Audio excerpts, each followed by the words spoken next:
Back. So an Israeli delegation has visited AbaThembu King Buyelekhaya Dalindyebo. This is following ongoing aid for Mthatha flood victims. This comes 2 months since the flood victims were displaced, with some still receiving ongoing relief. Newsroom Africa's Liam Vumisa has more. I mean, it is a contentious issue that there is a visitation by the Israelites, particularly to a kingdom here in South Africa, given some of the news that we've had. Perhaps what do you think then that will send across to the rest of the kingdom of AbaThembu when you are going to have a delegation from the Israelites? I know you said you're reserving much thought on that. You know, it would be unholy for me to reject anything that is being given to the people, not perhaps to myself. If it's being given to the people, mine is to accept it on behalf of the people, and the people can then choose whether to reject it or accept it. And if they reject it while in need, that is their own decision and their holy right, holy choice. But should they accept it like I do, then all is well. But if they don't accept it, then let me know. Then I will have it returned. But the assistance that we are getting is assistance in dire need by the people.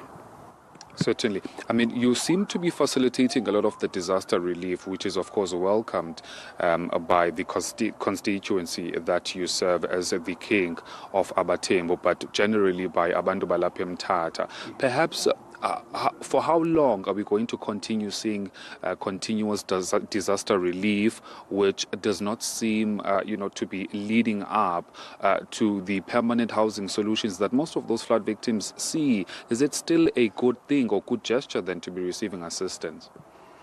We are confused to a great extent because, even the centers people were placed in, they've been dispersed, they're placed in some other even harsh environments.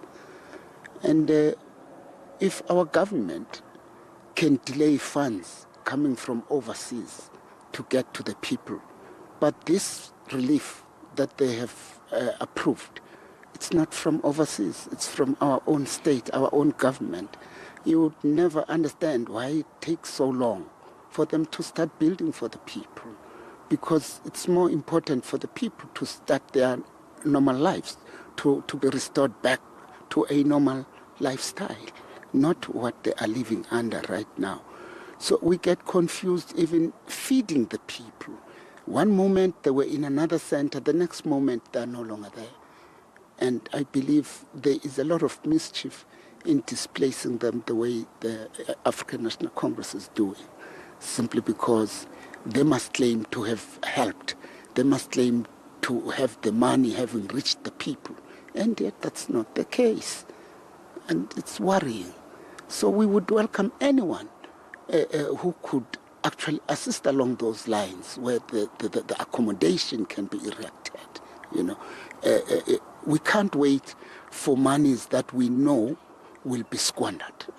And moreover, it has become a culture of the ruling party to take people's, misfortune as a lotto of some kind. They enjoy a lot of profits and earnings when people die. Kumkani, thank you very much for your time. Well, there you have it. That is, of course, the king of AbaThembu, Kumkani Buyelekhaya Dalindyebo. Of course, mentioning that they welcome any sort of assistance as long as it is, directed at those Mthatha flood victims, or matter of fact, any flood victims that were affected by those ravaging floods that occurred back in the 10th of June. Now, we understand, according to the king, that they have been given over $10,000, which he says he is going to ensure then that it gets to the people that it needs to get to. And of course, we will certainly continue to monitor all those disaster relief measures that are continuing to get to some of those flood victims. For News from Africa on Channel 405, I am Liam Vumisa in Mthatha, Eastern Cape.